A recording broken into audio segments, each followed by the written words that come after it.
Hey, this is Robert with Hack and Slash Games, and I'm here with my good friend Nathan. How's it going? And I know we've been on hiatus for a while as far as our review videos, but we're going to jump back in and review this game. This game is called Dragoon. Show them the box. All right, so I was at Gen Con 2016 roaming around, and I glanced over and saw some really unique metal pieces. And these guys just jumped right out at me. And I said, this game looks unique. I better check it out. And incidentally, we took a look at this game and saw that it wasn't, available on Amazon. It wasn't in distribution yet. So, to me, this is a perfect game to get at Gen Con simply because this wasn't available anywhere else.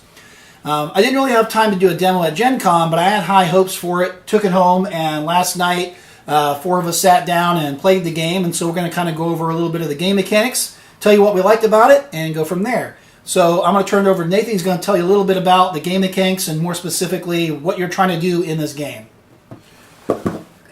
Dragoon is largely a combat resource gathering game where you either get points by conquering territories, torching territories, or instigating combat with your opponents.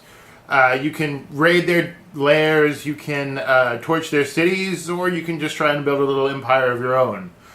There's a lot of strategy, but a good bit of luck as well. And as with a lot of games that we review, there's a good deal of spite as well. Yeah, we like spite games.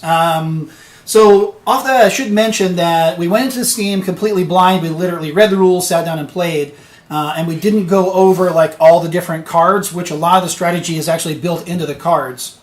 You only get 3 actions a turn, and so your guy can't really move around the board very quickly or do things without the help of these cards. So the cards really do help in the strategy.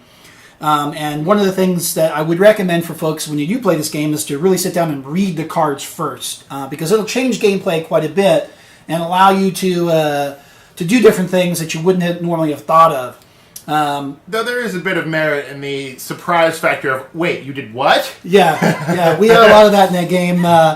I thought it was really funny that I did want to talk to you about this video. So because we didn't go over what the cards did, there was a really unique turn mechanic and thing that happened with us. So I thought I would just talk about it real quick on the video. So my strategy early on in the game was to chase down and wipe Nathan out, because lately Nathan's been kind of like my competitive guy. I always go after him every chance I get.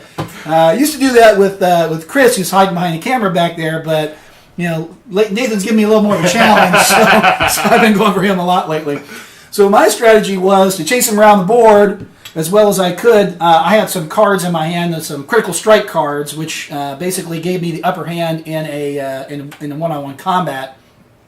So I had chased him over here around the board and landed on here, did the combat with him. He did lose, as expected. And I was sent home. And he was sent home. But then I decided to get a little bit of revenge. I had a Menacing Roar card. I've spent all of my actions to go to his home base, throw it down, and conquered each and every one of his properties in one move. Yep, he literally just took them all in one big swipe. And of course, there was another card that I had in my hand, which... Let's see, what was that? That was you had a card to protect yourself. It was the raid card. The riot card. Riot card, yeah. We checked online for the errata for it, and it turns out that it protects one city. Yeah, one city. I was hoping this riot would save my butt and enable me to get all my properties back, but unfortunately it allowed me just to save the one. Incidentally, this one move literally cost me the game. I was ahead throughout the whole game, and then after that it was just a downhill slide. Ended up coming in last. But yeah, it was a really good game. We really enjoyed it. Oh, yeah. And we're definitely looking forward to playing it again. So I just want to say thumbs up from Hack and Slash Games. If you get a chance to play Dragoon, I know they make it with they make this with plastic pieces as well, but these metal pieces, these are actually, this is actually gold plated. They were unique to the Kickstarter though, right?